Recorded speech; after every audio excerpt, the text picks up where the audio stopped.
예, 반갑습니다. 예. 이렇게 많은 분이 오신 걸 보니까 우리 애터미가 아주 일치월장하는 그런 기분입니다. 잘 오셨습니다. 잘 들으시고 결심은 스스로 하셔야 됩니다. 아무도 도와주지 않습니다. 근데 스폰서한테 물어봐. 이거 해야 돼, 안 해야 돼? 스폰서가 해 그랬거든. 근데 하니까 잘 안 돼. 그래서 나중에 둘이 싸워. 니년이 허락해놨고 내가 지금 이렇게. 근데 최종 결심은 자신이 해야 돼요. 자신이. 아무도 도와주지 않습니다. 여러분, 레이건 대통령 다 아시죠? 그분이 어렸을 때, 젊었을 때, 어렸을 때 구두를 맞추러 구두가게에 갔어. 근데 구두방 주인이 구두 끝을 뾰족하게 해줄까, 둥그렇게 해줄까? 그 당시 두 개가 유행했던 모양이에요. 근데 레이건이 가만히 생각해 보니까 뾰족한 걸 하려고 보니까 둥그런 게 더 멋있는 것 같고, 둥그런 걸 하려고 보니까 뾰족한 게 더 멋있는 것 같아. 그래서 아저씨 내가 내일 말씀드릴게요 하고 갔어. 밤새도록 생각했는데 어떤 걸 할지 모르겠어. 왜냐면 이거 하려고 하니까 이게 좋고, 이게 하려고 하니까 이게 좋고. 그러다가 며칠이 지나서 그래도 결정을 못하고 길을 가다가 그 구두방 아저씨를 만났어.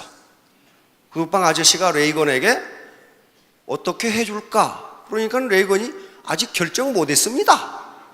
그러니까 구두방 아저씨가 혀를 끌끌 사면서 내가 알아서 해줄게 해가지고 구두를 맞춰놨어. 레이건이 찾으러 갔더니 깜짝 놀랐어. 한쪽은 뾰족하게 한쪽은 둥그렇게 그렇게 만들어놨어. 결정을 못했으니까. 그러면서 구두방 아저씨가 한마디 합니다. 아이야, 모든 결정은 네가 하는 거란다. 요게 레이건을 대통령으로 만들었습니다. 모든 결정은 내가 해야 되는구나. 그래서 그때부터 단호한 결정을 하기 시작했고 미국 대통령 중에 가장 위대한 대통령이 하나가 됩니다. 왜? 그때 소련 공산주의, 동구 공산주의가 망해버려요. 완전히 대처하고 손잡고 코콤이라는 체제를 통해서 공산권을 압박하면서, 경제적으로 압박하면서 망해버립니다. 그거예요. 그러니까 애터미를 할 것인가 말 것인가를 스폰서에게 의견을 구할 수는 있지만 최종 결심은 누가 한다? 내가 한다. 내가 한다. 그래서 그 결과에 대한 책임도 내가 지는 거예요. 그 결과에 대한 이득도 내가 보는 거예요. 이게 자기가 주인이 돼서 사는 방법입니다. 주인이 돼서 사는 방법이에요. 네, 자본, 생산성, 소득. 자, 우리가 사는 사회, 체제를 크게 두 가지로 나눕니다. 체제를 무슨 체제? 정치 체제, 사회 체제, 경제 체제, 자본주의 체제가 있고 사회주의 체제가 있어요. 여기에 자본주의 체제가 있습니다. 자본주의 체제가 있고 자본주의와 반대되는 개념이 사회주의 체제입니다. 사회주의 체제. 우리는 무슨 체제예요? 자본주의 체제예요. 자본주의 체제라고. 자본. 요 자본주의 체제예요. 자본주의에는 또 크게 두 가지로 나눠요. 하나는 자본주의 시장 경제가 있고 자본주의 통제 경제가 있어요. 자본주의 통제 경제는 전쟁 때 그렇게 합니다. 자본주의지만은 자기 재산을 가질 수 있지만은 전쟁 때는 정부가 통제합니다. 우리는 자본주의 무슨 경제예요? 시장 경제. 정부가 너희들 오늘 홍천에 가라. 그래서 여기 오셨어요? 안 그러면 이장이 정부에서 홍천에 가랍니다. 오신 거 아니잖아요.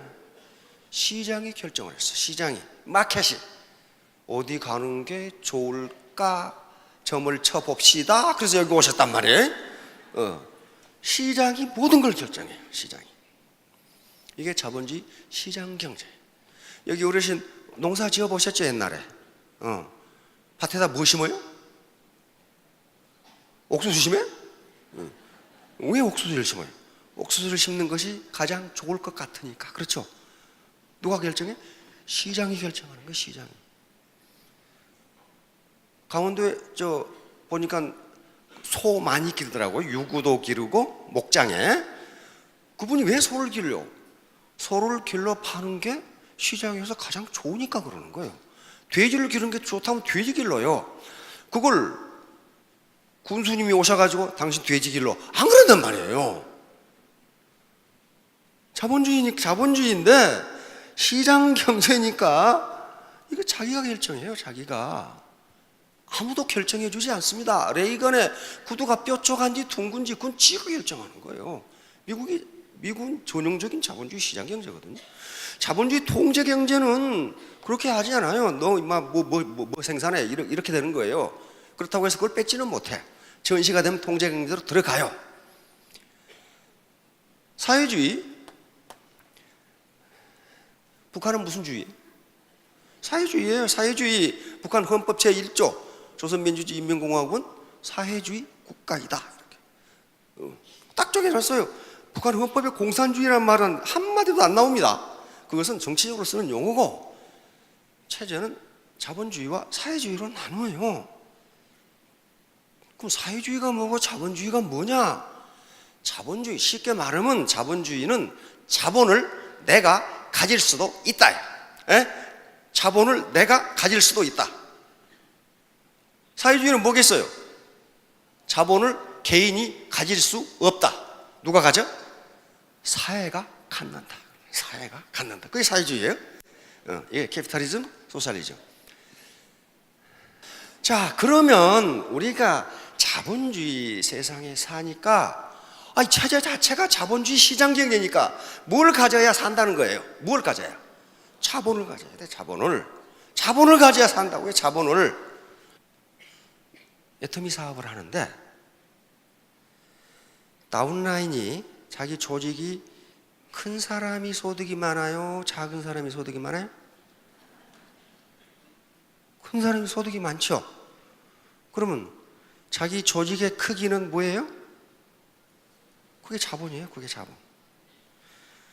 자, 이 자본이 뭐냐 하는 건데요. 자본이. 캐피탈, 이게 자본입니다. 자본. 원래 자본의 정의는 인간이 만들어낸 생산수단 이렇게 정의됩니다. 인간이 만들어낸 생산수단. 공장이라든가 기계, 도구, 낫, 호미 이런 것을 자본이라고 부릅니다. 그러니까 북한 같은 사회주의 체제에서는 그 자본을 개인이 가질 수 있다 없다? 없다. 북한 헌법에 그게 규정이 되어 있어요. 헌법 19조. 농기구, 불임짐승, 중소공장, 기업소는 국가만이 소유한다. 자본주의 사회에서는 자본을 당신이 가질 수도 있다. 사회주의 사회에서는 자본은 개인이 가질 수 없다. 그러면 우리가 자본주의 시장경제에 살고 있기 때문에 자본이라는 것을 알아야 된단 말이에요.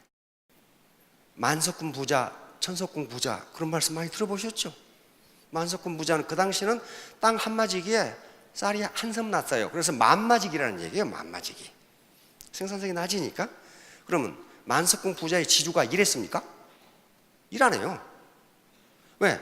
자본에서 소득이 들어오니까 그래요. 자본에서. 근데 그 시대가 지나면서 산업화 시대가 되면서 기업, 공장을 가진 사람이 부자가 됩니다. 지금 공장을 가진 사람보다 더 부자가 있어요. 누구예요? 빌 게이츠 들어보셨죠? 빌 게이츠 뭐 하는 사람이에요, 그 사람? 마이크로소프트 사장이에요. 그렇죠? 그 공장 없어요. 아무것도 없어. 그런데 세계 최고 기업 가치를 가지고 있어요. 아마존 아무것도 없어요. 다시 말하면 오늘날의 부자는 지식을 가진 자야. 지식을 가진 자. 다시 말하면 정보와 지식을 가진 자. 다시 말하면 창조성을 가진 자. 이렇게 된단 말이에요. 이렇게. 그러니까 부자의 개념이 자꾸 바뀌어요. 그러면 자본의 개념도 자꾸 바뀐다. 그러면 아이고 이거 큰일 났다. 나는 우리 아버지한테 공장도 뭐 물려받고 땅도 못 물려받고, 그렇다고 아버지가 주식을 물려주신 것도 아니고 무슨 책을 베스트셀러를 써가지고 로얄티를 물려주신 것도 아니고 나는 이게 큰일 났구나. 큰일 난 게 아니고 다행히 이 시대에 태어나신 거 아주 다행이죠. 과거에는 그게 없으면요 평생 가난뱅이로 살아요. 그런데 지금 세계적인 부자들은 공장을 가졌거나 뭘 가졌거나 하지를 않아요. 전부 다른 자본을 가지고 있어요. 예를 들어 봅시다. 게으른 사람이 애터미 사업을 잘하겠어요? 부지런한 사람이 잘하겠어요? 그것도 분간 못하면 그건 또 아주 골치 아파요. 부지런한 사람이 라인 크기도 늘리고 단품을 팔아도 많이 팔아요. 그렇죠? 그러면 부지런하다는 것은 곧 내 소득을 올려주는 거예요. 그렇죠? 예. 소득은 이제 내 노동 시간과 내 자본의 함수입니다. 내가 가지고 있는 자본의 함수예요. 그러면 부지런하다는 게 그게 자본이 되는 거예요. 부지런하는 게 자본이 돼요. 겸손한 사람이 잘하겠어요? 교만한 사람이 잘하겠어요? 교만한 사람은요, 교만한 사람이 제일 싫어하는 사람이 교만한 사람이야. 또 저는 교만하면서 누구든지 교만한 사람은 싫어해요. 교만한 사람조차도 교만한 놈은 또 싫어해요. 그러니까 겸손이라고 하는 것은 자본입니다. 왜? 생산성이 높아져요. 정직한 사람이 잘하겠어요? 부정직한 사람이 잘하겠어요? 정직한 사람이 잘해요. 그런 것들을 자본이라고 그런다고요. 자본. 그러니까 그런 것들을 부모가 물려줄 수는 없어요. 부모가 너는 게으르게 살아라. 그런 부모가 어디 있어요? 지가 게으른 거지. 응? 아까 결단을 하는 사람과 결단을 못하고 우물쭈물하는 사람 누가 잘 되겠나 이 말이야. 결단을 하는 사람이 잘 돼요. 그러니까 결단 그 자체도 자본이 되는 거예요. 그래서 이 자본의 개념이 하도 넓기 때문에 오늘날 이 말이 많은 거예요. 이렇게 해라 저렇게 해라. 자, 그러면 빈곤에서 벗어나고 내 소득이 높아지려면은 내 노동력이라는 파워는 내가 지금 가지고 있어요. 그렇죠? 자본주의 시장 경제에서는 아무도 내 노동력을 어디다 갖다 쓰라고 명령하지 않습니다. 자기가 쓰고 싶은 데 써요. 사회주의 통제 경제에서는 너는 어디 가서 뭐 해? 이렇게 결정되는데 그게 없어요. 그거 누가 결정해야 돼? 내가 결정해야 돼. 애터미 사업을 할 것인가 말 것인가도 내가 결정해야 돼. 거기서 나온 이득, 이것도 내가 갖는 거예요. 누가 안 줘요? 내가 갖는 거예요. 예, 자, 이거 봐요. 이분은 낫이라는 자본과 노동이 결합해서 일을 하는 거예요. 표 펼 수 있습니다. 이거 생산성이 있어요. 이분은 트랙터하고 같은 노동력인데 트랙터하고 결합해서 일을 해요. 이분이 무장한 자본은 낫보다는 훨씬 자본 집약도가 높아요. 그렇죠? 그러면 이분은 같은 일을 하는데도 이분보다 200배를 해. 200배. 생산성이 200배예요. 제가 듣기는 한 200배 된다고 그래. 그러면 나라는 노동력이 가지고 있는 자본의 양이 어떻게 되느냐에 따라서 생산성이 다르고 거기에 따라 소득도 달라져요. 이거 마찬가지예요. 이 두 부분은 리어카라는 자본을 가지고 물건을 나르고 있어요. 그렇죠? 이게 자본입니다. 자본. 그냥 나르는 것은 노동뿐인데 리어카들은 자본을 가지면 훨씬 많은 짐을 나눌 수 있어요. 그러나 이분은 화물 트럭을 가지고 있어. 누가 더 생산성이 높을까 하는 것은 뻔하죠. 이게 자본의 개념이에요. 내가 가지고 있는 자본량에 따라서 생산성이 다르고 소득이 달라져요. 그래서 애터미는 글로벌 비즈니스입니다. 글로벌 비즈니스인데 상향 계층 이동을 할 수 있는 사다리가 될 수가 있는데 그 사다리를 올라가게 돼서는 반드시 자본 축적이 필요하다는 거예요. 자본 축적이 필요해요. 자, 그래서 이제 자본 축적을 하려면 공부라는 걸 해야 됩니다. 그런데 공부라는 개념이 현재 우리 사회에 일부를 공부라, 머리를 써서 수학을 하고 영어를 하는 것만 공부라고 생각하는데 그게 아니라는 거예요. 영어로 스터디라는 말이 있는데 이걸 우리나라에 영어가 처음 들어왔을 때 저걸 뭐라고 번역할 거냐는 거예요. 뭐라고 번역할 거냐? 이 스터디의 뜻은 굉장히 많아요. 그렇죠?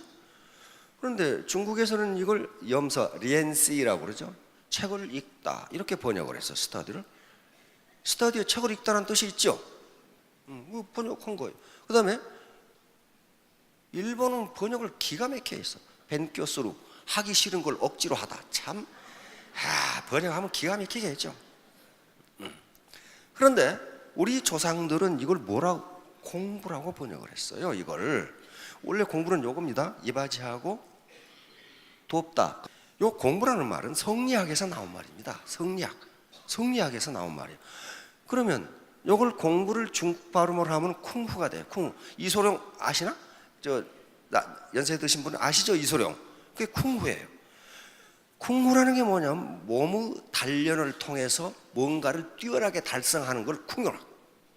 근데 옛날 중국의 무술 영화 보면 어떻습니까? 소림사 권법을 보면 막 이렇게 하고 난리를 치다가 방에 들어가서 공부를 합니다. 그렇죠? 반드시 책 공부를 해요. 그리고 앉아서 가부좌를 틀고 정신 훈련을 합니다. 그렇죠? 그러니까 성리학에서 말하는 공부는 세 가지가 있다 그 말이에요. 책을 통해서 하는 뭐예요? 머리 공부. 내 마음을 수련하는 마음 공부. 그리고 직접 적을 만나면 쳐부숴야 되는 몸 공부. 요걸 성리학에서 공부라고 그랬어요. 그러니까 이제 저걸 하려면은 가장 중요한 게 겸손입니다. 휴밀리티, 겸손. 이게 겸손하지 않으면요 공부라는 걸 할 수가 없어요. 자, 겸손하다는 것은 자신이 모르는 것이 많다는 것을 인정하는 걸 겸손이라고 합니다. 교만은 그 반대예요. 나는 모르는 것이 없다. 적어도 내 상대방보다는 많이 안다. 이게 교만이에요. 어떻게 많이 알아요? 많이 모릅니다. 절대로 그렇게 될 수가 없어요. 그렇게 될 수가 없어요. 대학 교수에게 자동차 고치라고 해보세요. 고칩니까? 못 고쳐요. 네트워크 마케팅, 애터미의 제품, 애터미의 시스템, 여기에 대해서는 아무리 하버드 대학을 나와도 여기 초등학교 나오신 스폰서보다 더 몰라요. 그렇죠? 모르는 거야. 그러면 그걸 스폰서에게 물어서 아는 것, 이것이 겸손이에요. 요거. 그러니까 자본 축적을 하려면은요 반드시 겸손해야 돼. 그래서 논어에 이런 말이 있어요.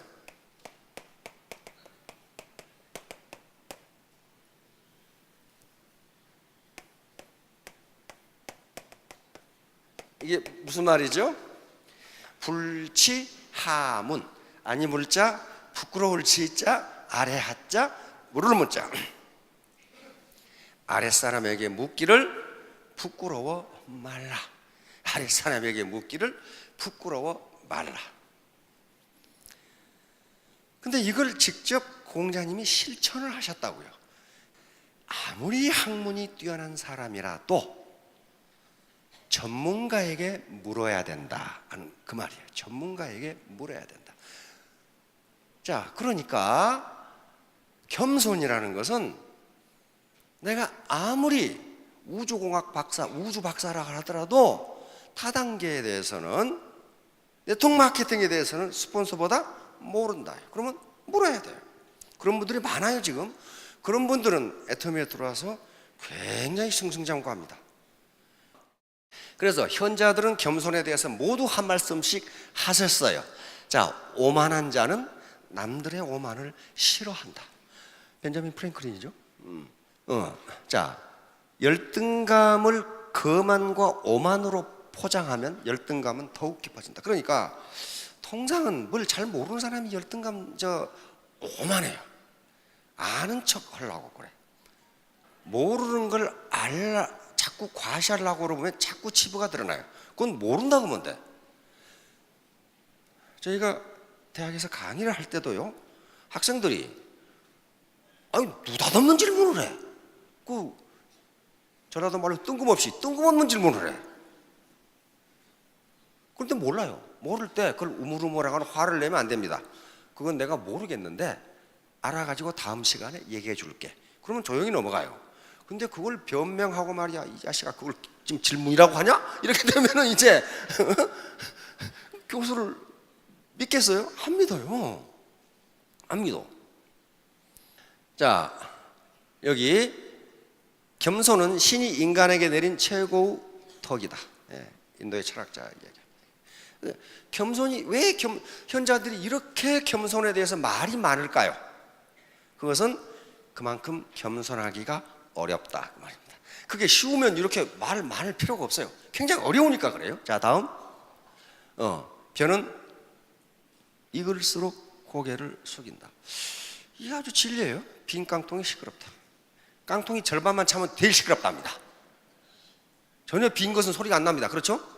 근데 절반만 차면 제일 시끄러워. 그러니까 헛똑똑이가 제일 시끄럽다 그 말이에요. 헛똑똑이가. 전혀 모르는 사람 조용해. 우리 119 소방대원한테 물었어요.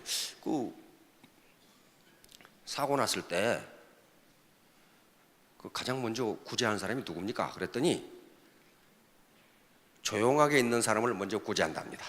시끄러운 놈은 그놈이 지금 떠들 힘이 있다는 거예요. 놔둬도 안 죽는다는 거예요. 그놈은. 조용하게 있는 사람은 뭔가 좀 수상하다는 거야 이게. 그 사람을 먼저 구한대. 뭔가 지금 뇌를 맞았거나 뭐가 있는 거죠.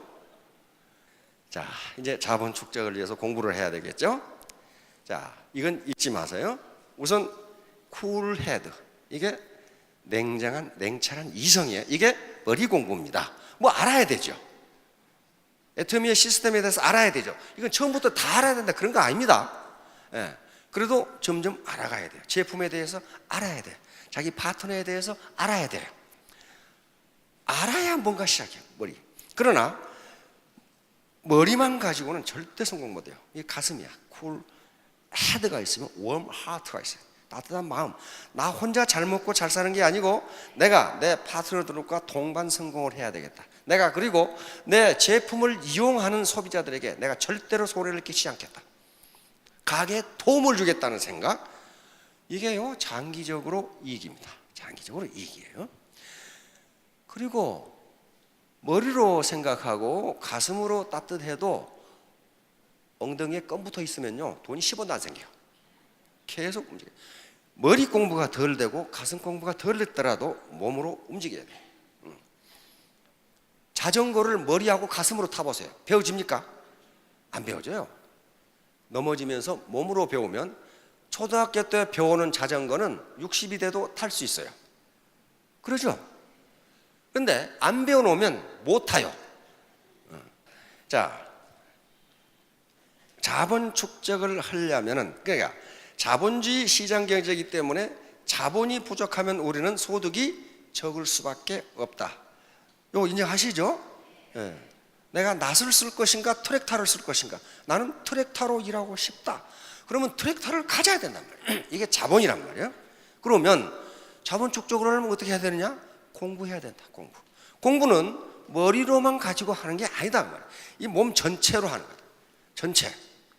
도덕성, 정직성, 용기, 인내 하는 게 전부 몸에서 나오는 거예요. 몸에. 그러니까 그런 것들이 전부 다 자본이에요. 그래서 머리 공부, 마음 공부, 몸 공부가 돼서 3년만 뛰시면은 여기 나중에 올라오실 겁니다. 자, 그래서 지금 당장 다짐을 하시기 바랍니다. 나는 3년 후에 나에게 스타마스타를 선물하겠다. 왜냐하면 그렇게 안 하면 내가 나에게 미안하니까. 예, 모두 3년, 5년 후에 스타마스타가 되시기 바랍니다. 감사합니다.